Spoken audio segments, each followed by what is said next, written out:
ಇಂದೇ ಡೌನ್ಲೋಡ್ ಮಾಡಿ ಮತ್ತು ನಿಮ್ಮ ನೆಚ್ಚಿನ ಶೋಗಳನ್ನು ಆನಂದಿಸಿ.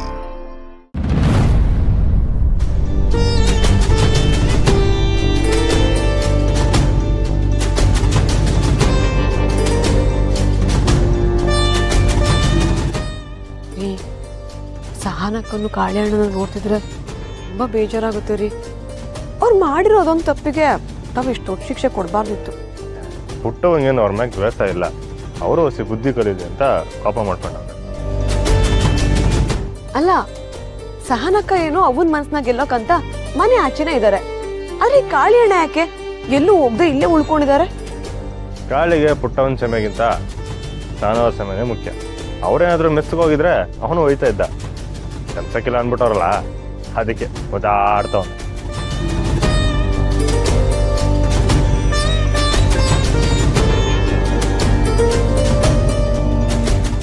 ಪಾಪ ಬೇಜಾರು ಮಾಡ್ಕೊಂಡು ಹೇಗೆ ನಿಂತಿದ್ದಾರೆ ನೋಡಿ. ಅವನ್ ಬೇಜಾರನ್ನ ಹೆಂಗ್ ಹೋಗ್ಸೋದು ನಂಗೆ ಗೊತ್ತೈತೆ. ನೀವು ಬನ್ನಿ.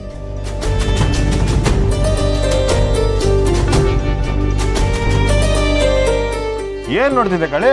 ಬಾವಿ ಎಷ್ಟು ಆಳಾಯ್ತು ಅಂತನಾ? ನನ್ನ ಜೀವನನೇ ಹಳ್ಳ ಹಿಡ್ಕುಂತದ, ಇದ್ರ ಆಳ ಏನ್ ನೋಡ್ಲಿ ಗುರು. ಬೇಜಾರು ಮಾಡ್ಕೋಬೇಡಿ ಕಾಳಿಯಣ್ಣ, ಸ್ವಲ್ಪ ದಿನ ಎಲ್ಲ ಸರಿ ಹೋಗುತ್ತೆ.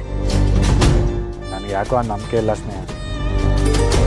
ಏನ್ಲ ಸಾನವ್ರ ಶಂಸ ಗಂಟ ಊಟ ನೀರು ಮುಟ್ಟಕ್ಕಿಲ್ಲ ಅಂತ ಸಪ್ತ ಮಾಡಿದೆ ಅಂತ? ಎಲ್ಲ ಗೊತ್ತಿದ್ದು ಕೇಳಿದ್ದೆ ಕೇಳಿ ನಾನು ಹೊಟ್ಟೆ ಉರ್ಸ್ಬಿಡ ಸುಮ್ಕೆ ಗುರು. ಕಾಳಿಯಣ್ಣ, ನೀವು ಕ್ಷಮೆಗೋಸ್ಕರ ಏನ್ ಬೇಕಾದ್ರೂ ಮಾಡಿ, ಆದ್ರೆ ಊಟ ಮಾಡಲ್ಲ, ನೀರ್ ಕುಡಿಯಲ್ಲ ಅಂತೆಲ್ಲ ಹೇಳ್ಬೇಡಿ. ಅಯ್ಯ ಸುಮ್ಕಿರಿ, ಅವನ್ ಸರಿಯಾಗಿರೋ ನಿರ್ಧಾರನೇ ತಗೊಂಡವನೆ. ಲೆಕ್ಕಳೆ ನಿನ್ ತಲೆ ಸುದ್ ಬಿಡ ಗಂಟ ಒಂದ್ ತೊಟ್ಟು ನೀರ್ ಕೂಡ ಕುಡಿಬೇಡ. ಗುರು, ನೀನೊಬ್ಬ ದೋಸ್ತ ಉಪವಾಸ ಇದ್ದೀನಿ ಅಂತಂದ್ರೆ ಅನ್ನ ತಂದು ಬಾಯಿಗಿಡೋದು ಬಿಟ್ಬಿಟ್ಟು ಹಂಗೆ ಬಿದ್ದು ಸಾಯಿ ಅಂತ ಹೇಳ್ತಿದ್ದಲ್ಲ, ಇದು ನಿನಗೆ ಸರಿನಾ? ಲೈ, ನಾನು ಏನೇ ಹೇಳಿದ್ರು ಅದಕ್ಕೊಂದು ಅರ್ಥ ಇರ್ತದೆ. ಈಗ ನಿನ್ ಕಾಲಕ್ಕೆ ಬಿದ್ದು ಕ್ಷಮೆ ಕೇಳಿದ್ರು ಸಾನವ್ರ ನೀನ್ ಶಂಸಕ್ಕಿಲ್ಲ. ಅದೇ ನಿನ್ ತಲೆ ಸುದ್ ಬಿದ್ರೆ ಕ್ಷಮೆ ಜೊತೆ ಆರೈಕೆನೂ ಸಿಗ್ತದೆ.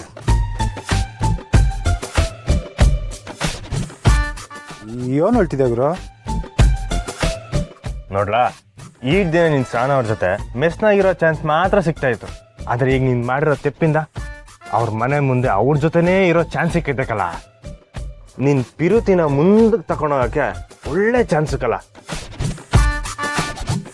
ಸಾನವ್ರ ಹೆಂಗೋ ನಿನ್ ಜೊತೆ ಮಾತಾಡ್ತಾ ಇಲ್ಲ, ಇದನ್ನೇ ನೆಪವಾಗಿ ಇಟ್ಕೊಂಡು ನಿನ್ ಮನ್ಸಾಗಿರೋದನ್ನೆಲ್ಲ ಹೇಳ್ಬಿಡು. ಕಾಳಿಯಣ್ಣ, ಈ ಅವಕಾಶನ ದೇವರೇ ಮಾಡ್ಕೊಟ್ಟಿದ್ದಾನೆ. ಸಹನಕ್ಕನ್ ನೀವ್ ಹತ್ರ ಆಗ್ಬೋದು. ನೀವ್ ಹೀಗೆ ಹಿಂದೆ ಬಿದ್ದು ಕಾಡಿಸ್ತಿದ್ರೆ ಅವ್ರಿಗೂ ನಿಮ್ಮೇಲೆ ಮನ್ಸಾಗ್ಬೋದಲ್ವಾ? ಕರುಣೆಲೆ ಪಿರುತಿ ಹುಟ್ಟೋದಕ್ಕಲ್ಲ. ಆಹಾ, ಬ್ಯಾಸರ್ದಾಗಿದ್ದವನಿಗೆ ಶಿವ ಪಾರ್ವತಿ ಬಂದಂಗೆ ಬಂದು ಎಂತ ಮಾತು ಹೇಳ್ಬಿಟ್ಟೆ ಗುರು. ಗುರು, ನೀವೇ ನನ್ನ ಪಾಲಿನ ದೇವರು. ಥ್ಯಾಂಕ್ಸ್ ಸ್ನೇಹ, ನೀನ್ ಸೂಪರ್ ಗುರು. Thank you. ಆಹಾ, ನನ್ನ ಮದುವೆಯಂತೆ, ಓಹೋ ನನ್ನ ಮದುವೆಯಂತೆ, ನಾನು ಸಾನ ಜೋಡಿಯಂತೆ, ಲೋಕವೆಲ್ಲ ಗುಲ್ಲಂತೆ, ಟಾಮ್ ಟಾಮ್ ಟಾಮ್. ನಾನು ಹೇಳಿಲ್ವೇ ಅವನ್ ಬೇಸರನ ಹೋಗಿಸ್ತೀನಿ ಅಂತ? ಪ್ರೀತಿ ಅನ್ನೋ 2 ಅಕ್ಷರಕ್ಕೆ ಎಂತ ಮನುಷ್ಯನಾದ್ರೂ ಬದಲಾಯಿಸೋ ಶಕ್ತಿ ಇದೆ ಅಲ್ವಾ?